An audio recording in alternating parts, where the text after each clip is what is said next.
Welcome to the first ever, for me at least, Instagram Q&A. If you don't already follow me on Instagram, well then that's your bad. Okay, let's get started. _King31 who asks, would you ever leave Optic? If not, how much does it mean to you? I would never leave Optic. I will always be a part of it in some way, shape, or form. How much does it mean to me? It means almost the world to me. It means the ability to be able to do whatever I want on any given day. It means that I get to see my daughter anytime that I want, which is every day, and I get to spend as much time with them as I want. So it means a lot. It's my life's work, and I'm only 36, and I plan on doing this for a very, very long time. So that's what it means to me. Thank you for asking. It's a good one. Patty Making Chaos asks, what do you expect to be in 10 years? Would you still be making YouTube videos? Or is there something else that you will move on to? Where do I see myself in 10 years? I don't know. It's a good question because when I was in my 20s, people asked me like where I saw myself in 10 years. On my last job interview at AIG, they said, the guy asked me, he's like, where do you see yourself in 5 years? And I said, owning my own business or being retired. Little did I know that owning my own business meant retirement for me, right? Because I don't consider this work. I consider this, it is a job, but I'm retired, right? Like right now, this instant as we speak, I'm in a hotel room in Florida with the ocean right there, okay, where I just came from 3 days of fishing for shark, well, one day, but you get the point, right? Like, is that not retirement? Yeah, I'm making videos and yeah, I'm answering emails, but in what other job are you gonna be allowed to do whatever you want? And even if, let's say for some miraculous way or miraculous reason I'm no longer working with Optic, would I still be making YouTube videos? Absolutely. I don't think that I'm gonna stop in the foreseeable future. Who knows? You know, as of right now, I have no intention at all of stopping, you know, creating video content. I like hanging out with you guys and I like to make you guys laugh at times. Jay Kandanian asks, what is your favorite flavor of brisk mate? Mango, 100%. Mango, dragon fruit, cherry. Cherry to me, I don't know how to explain cherry. It's good, but it's not as good as dragon fruit in my opinion. It's definitely not as good as mango. Mango is just phenomenal. Ryan O 2018 asks, if you had to change the name of the organization from Optic to something else, what would you change it to? I would probably go back to my original clan name, which was Plague X, PLAGU3 with a lowercase x, Plague X. It was a clan name that my brother and I came up with, and it was really good because it was one of those. It was that time in my life where there was nothing to video games besides just being good. There was no business. There was no like politics. It was just you and your car 98, and it was all about being good, and I had a ton of fun. It was in Plague X, to answer your question. I don't want to get on a tangent about how much that name means to me, or fun fact, if I didn't have Optic in my name when I made my first video and had Plague, Optic would have been known as Plague X. True story, no bullshit, that's what it is. But Plague X, for sure. Drew Dobbs asks, what are your thoughts and opinions on the lack of events? Do you think that there are going to be more events now that the players are complaining about it?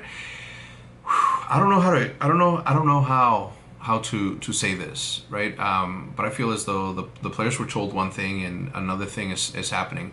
Now, for at least the last 10 years, we have been building this Call of Duty esports with little to no support from Activision.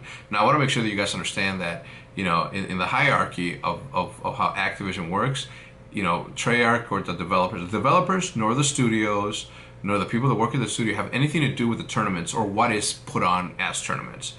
All they do is build a game, okay? The lawyers and all the higher ups are the ones that decide whether or not they're going to put on a tournament as big as they are. Unfortunately, today they announced that it was going to be 1.6. A lot of players were very, very upset with good reason. You know, they were told that this year was going to be the biggest year ever. Right now, there's lack of tournaments. Now, I want to touch on that for a little bit. The reason that there's no tournaments right now, and the reason that there hasn't been that many LANs is for one reason alone. PlayStation hasn't figured out how to figure out the controller situation, the Bluetooth stuff. Okay, therefore they can't have tournaments. So it's not Activision's fault, and it's not definitely not UMG's fault or any other tournament organizer. It's not their fault. It's PlayStation's fault.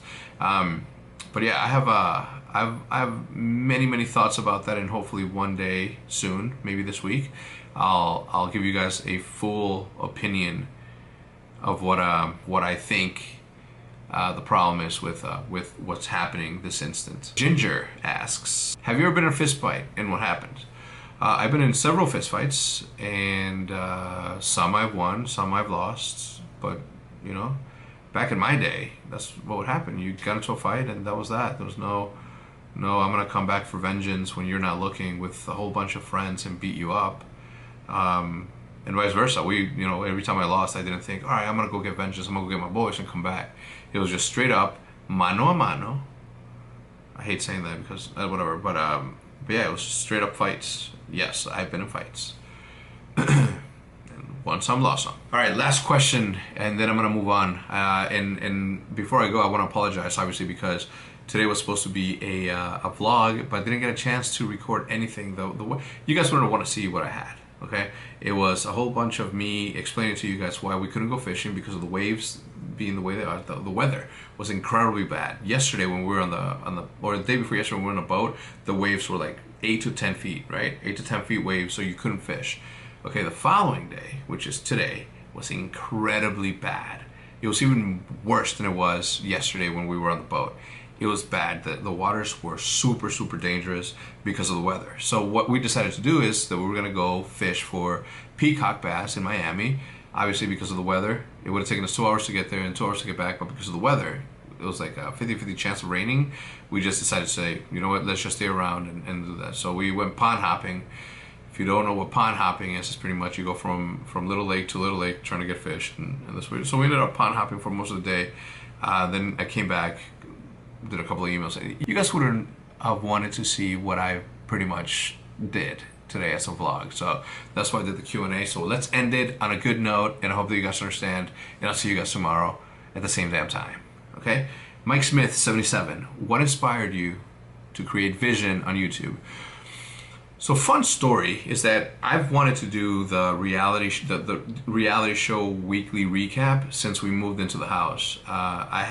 That's what the OpTic's files are. You've seen them in my videos before, where I just like take a clip from the day that we moved in. I have everything, all the footage from week 1 was there. We just didn't have the bandwidth, or I didn't have the time to create this reality show. So the reality show concept has been with us since 2013 when we moved to the house, and since then we've done a couple of reality weekends. You had 72 Hours with OpTic. We did the whole thing in Orlando, where we did like the weekend with OpTic, and we've done that several times. But it wasn't until the opportunity of having a full-time camera guy, editor at the house came about when Hitch came on, that we were able to finally realize what we've been trying to do, what I've been trying to do since 2013. So it was pretty much just stars aligning to finally being able to take advantage of the situation, and now we're here. 19 episodes in. Season 1's about to end, I think, this next week. Or we go on a break and then it ends and then season 2 starts. It's crazy. Either way, it's been a long time coming. Finally this year we're like 20 episodes in, and it's fun. It's good. I'm very happy with the job that Hitch has been making, and I'm just glad that we finally were able to make it. Because again, it was supposed to happen 3 years ago, and finally we had the opportunity to do it. Anyway, that's gonna do it for me tonight, guys. Thank you for tuning in. If you guys enjoyed the video, please remember to not leave without leaving a like. Listen, what did I just say? Don't leave. Like the button. It's right there. Grab your mouse, click the button. See you guys tomorrow.